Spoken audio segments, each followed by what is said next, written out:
छत्तीसगढ़ के नक्सल प्रभावित परिवार यहाँ जंतर मंतर पर आए हुए हैं और अपनी मांगों को लेकर यहाँ पे धरना प्रदर्शन कर रहे हैं। इन्हें सरकार से ये चाहते हैं कि इनकी पुनर्वास योजना को लागू किया जाए और इनको वो सारी सुविधाएं दी जाएं जो नक्सल परिवार के लिए हाई कोर्ट द्वारा निर्देशित की गई हैं। जन सेवा संगठन छत्तीसगढ़ द्वारा आज जंतर मंतर पे नक्सल पीड़ित परिवारों ने छत्तीसगढ़ के एक धरना प्रदर्शन का आयोजन किया है। आप देख सकते हैं यहाँ पे छत्तीसगढ़ के नक्सल पीड़ित परिवार आए हुए हैं और अपनी मांगों को लेकर यहाँ पर इन्होंने धरना प्रदर्शन किया है। इनका कहना है कि छत्तीसगढ़ राज्य के नक्सल प्रभावित जिलों में शासन द्वारा नक्सल पीड़ित पुनर्वास योजना बनाई गई है। नक्सल पीड़ित परिवारों का कहना है कि केंद्र शासन एवं राज्य सरकार द्वारा सन 2001 में नक्सल पीड़ित पुनर्वास योजना बनाया गया है, जिस योजना का कार्यान्वयन सही ढंग से नहीं हुआ है।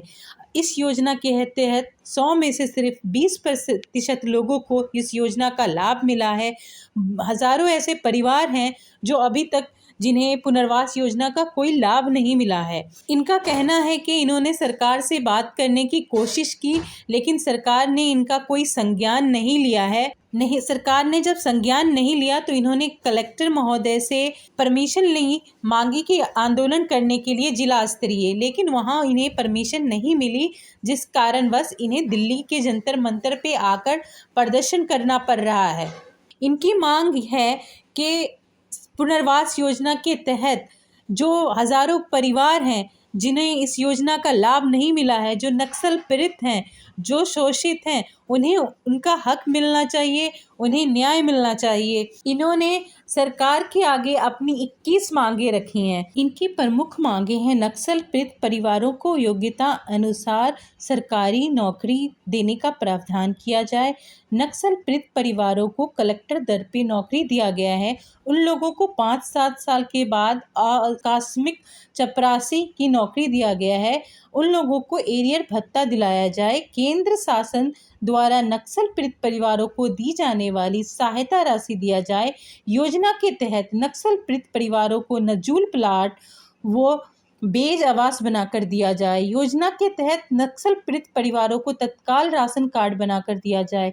नक्सलियों द्वारा आम नागरिक को पुलिस मुखबिर बोलकर हत्या कर दिया जाता है तो मृतक के उत्तराधिकारी पत्नी एवं बहु बच्चों को नक्सल पीड़ित योजना के तहत बस पास ट्रेन एवं योजना के तहत दी जाने वाली संपूर्ण लाभ दिया जाए। नक्सल पीड़ित योजना के तहत नक्सल पीड़ित बच्चों को छात्रावृत्ति, निःशुल्क 12वीं तक की शिक्षा तथा व्यावसायिक शिक्षा, निःशुल्क उच्च शिक्षा संबंधित संपूर्ण लाभ दिया जाए। योजना के तहत नक्सल पीड़ित व्यक्तियों को जिनकी कृषि जमीन पूर्व ग्राम में है, उस जमीन की शासन अधिग्रहण कर क्षेत्रफल के आधार पर बराबर की जमीन सुरक्षित स्थान पर दिया जाए। ये उनकी प्रमुख मांगे हैं। जो नक्सल पीड़ित पुनर्वास योजना बनाया जाता है छत्तीसगढ़ शासन द्वारा, कोई योजना का लाभ नहीं मिल रहा है। ये जो जितने भी दिख रहे हैं ये पूरे लोग नक्सल पीड़ित हैं।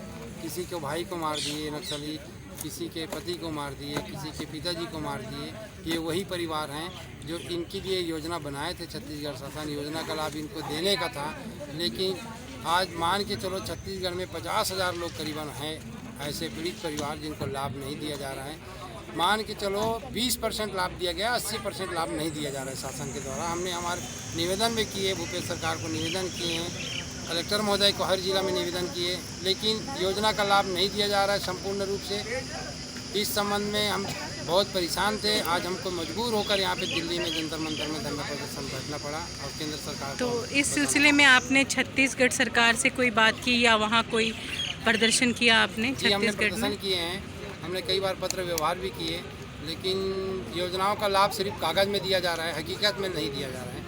भूपेश बघेल जी ने कोई संज्ञान नहीं लिया है। संज्ञान लिया है, लेकिन योजना का लाभ सिर्फ कागजों में लिया गया है, हकीकत में नहीं दिया जा रहा है। मैं बता रहा हूँ 20% को दिया जा रहा है, 80% को छोड़ा जा रहा है। ऐसा क्यों किया जा रहा है मेरे को यही समझ में नहीं आता। मेरे साथ घटना घटी थी मैडम, मैं पुलिस को सपोर्ट करता था और मेरी सूचना पर 7 नक्सली इनकाउंटर हुए थे और मैंने अपनी जान की बाजी लगाकर पुलिस प्रशासन को सहयोग किया। 17 फरवरी 2014 को 7 नक्सल मारे गए। बाद में मुझे शासन की तरफ से कोई मदद नहीं मिला, ना पुलिस प्रशासन की तरफ से मदद नहीं मिला। मैं बहुत परेशान था। मैंने रीट पिटीशन लगाया वहाँ पे छत्तीसगढ़ बिलासपुर हाई कोर्ट में। उसके बाद मुझे केवल सुरक्षा के लिए आदेश किया गया है। आज तक कि मुझे योजना का लाभ नहीं मिला है। सुरक्षा भी दिया गया है तो कभी मिलता है कभी नहीं मिलता। 24 घंटा ना सुरक्षा दिया जा रहा है। अभी मैं दिल्ली आया तो मेरी सुरक्षा हटा दी कर रहा हूँ क्योंकि 2016 का घटना है। 2016 में जब नक्सलियों ने एक मेरे संतोष उपेंडी को पकड़े थे और उस बीच में मुझे मेरे नाम को धन सिंह पटेल को पकड़े हैं करके पूरा एरिया में मैंने हल्ला कर दिए थे। लेकिन उस बीच में मुझे नहीं पकड़ पाया क्योंकि संतोष उपेंडी को पकड़ने की वजह से उसी दिन मेरे को भी हत्या करने वाले थे। लेकिन मैं उस बीच से बच गया और मैं अब नारायणपुर में निवास कर रहा हूँ क्योंकि मैं नक्सल पीड़ित के जब मेरे को पकड़ कर हत्या कर देते तो यहाँ अधिकारी लोग बोलते हैं कि आप नक्सल पीड़ित नहीं हो। जब नक्सल पीड़ित जब मेरा जान बच गया तो बचकर मैं अपने वहाँ शहर में जाकर निवास कर रहा हूँ। तो मैं उसी कारण मैं अभी बहुत परेशानी में हूँ ताकि गांव तो जा नहीं सकता हूँ क्योंकि गांव में बहुत ही नक्सलियों का मतलब आप छिप कर रहना पड़ रहा है, नक्सलियों से बच के रहना पड़ रहा है। चाहिए। तो इतना परेशानी है कि मेरे और सरकार आपकी सुरक्षा कुछ नहीं दे रही। कुछ भी नहीं है। अभी नारायणपुर जिला में भी वहाँ तो बहुत कम से कम 4000 से करीबन 10,000 के लगभग नक्सल पीड़ित परिवार है, आत्मसमर्पण है वाले हैं।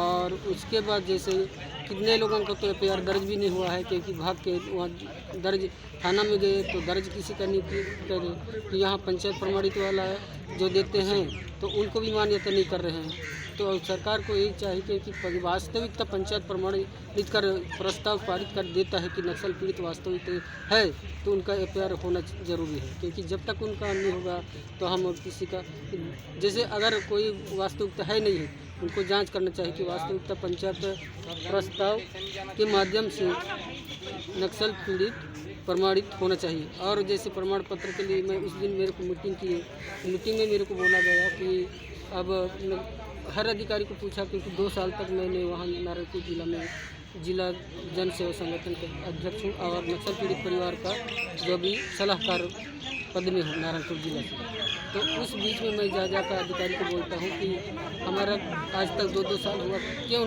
योजना का लाभ नहीं, पुनर्वास योजना का लाभ नहीं। अभी हम एक महिला से बात करेंगे जो AA में हैं। उनको उनके पिता के स्थान पे नौकरी दी गई है लेकिन उन्हें उनकी योग्यता के अनुसार नौकरी नहीं मिली है। वो AA में है लेकिन उन्हें चपरासी की नौकरी दी गई है और उनके भाई भी शहीद हुए हैं। नक्सल पीड़ित परिवार है ये, तो वो चाहती हैं कि उनके भाई की जो पुनर्वास योजना के तहत उनकी बड़ी बहन को नौकरी दी जाए जो अब तक नहीं दी गई है।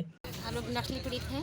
मेरे पापा को नक्सली लोग 2000 में मार दिए और मेरे भाई को 2004 में शहीद। मेरे भाई शहीद हो गया। आपके भाई और पिताजी शहीद हो गए थे पापा नक्सल हमले में। फैमिली से हूँ जी, तो नक्सल आपके पापा क्या करते थे? ग्रामीण थे मेरे पापा।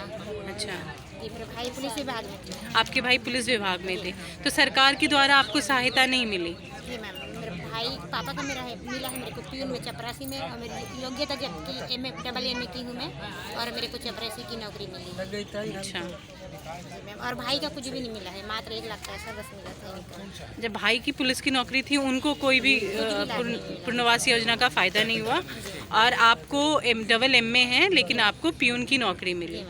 तो आप अपनी समस्या बताएं, आप क्या चाहती हैं सरकार से? योग्यता के अनुसार मेरे को सर्विस चाहिए और शासन का जो पुनर्वास योजना के तहत जो लाभ है वो मेरे को पूरा मिलना चाहिए। और तो मेरी बड़ी बहन है, भाई का सर्विस मेरी बड़ी बहन को मिलना चाहिए। जी, मतलब आप चाहती हैं कि जो आपकी भाई का जो योजना है वो आपकी बड़ी बहन को मिलना चाहिए पुनर्वास योजना के तहत और आपकी योग्यता के अनुसार आपकी जॉब लगनी चाहिए। मेरे पापा का तो पापा के अनुसार लगा है मेरा, तो मेरी योग्यता के अनुसार मेरे जॉब लगना चाहिए।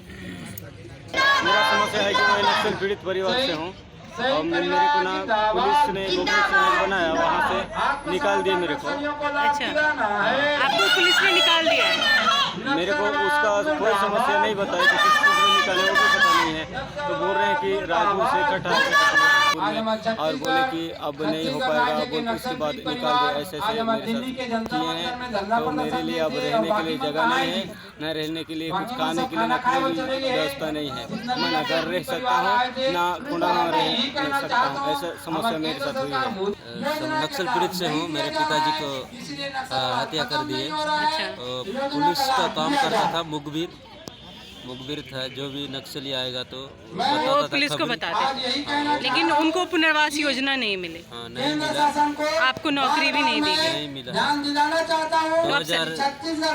2003 में घटना हुआ और आज तक मैं भटक रहा हूँ कि पुनर्वास नीति के तहत योजना बनाया गया है, उस योजना का लाभ मिले।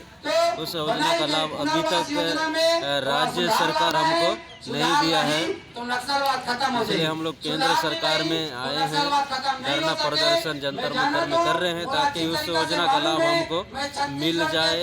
जो योजना बनाया गया है, बस पास, राशन कार्ड, नौकरी देने का जो बात बनाई गई है, वो कुछ भी लाभ छत्तीसगढ़ में नहीं दिया गया है और देने के लिए हम लोग धरना पे आए हैं। जैसा कि आप देख सकते हैं, इस किताब में 2001 से लेके 2015 तक जितने भी लोग शहीद हुए हैं, उनकी फ़ोटो समेत उनका पूरा डाटा है इस बुक में। तो आप देख सकते हैं, ये किताब लेके आए हैं और ये नक्सल प्रभावित परिवार हैं, जिनके अपने दर्द हैं, जिनको अपनी सुरक्षा को लेकर ख़तरे हैं, जिन्हें सरकार से एक मांग की है एक सुरक्षित जीवन के लिए, और इनको रोज़गार दिया जाए जिससे ये अपना जीवन यापन कर सके।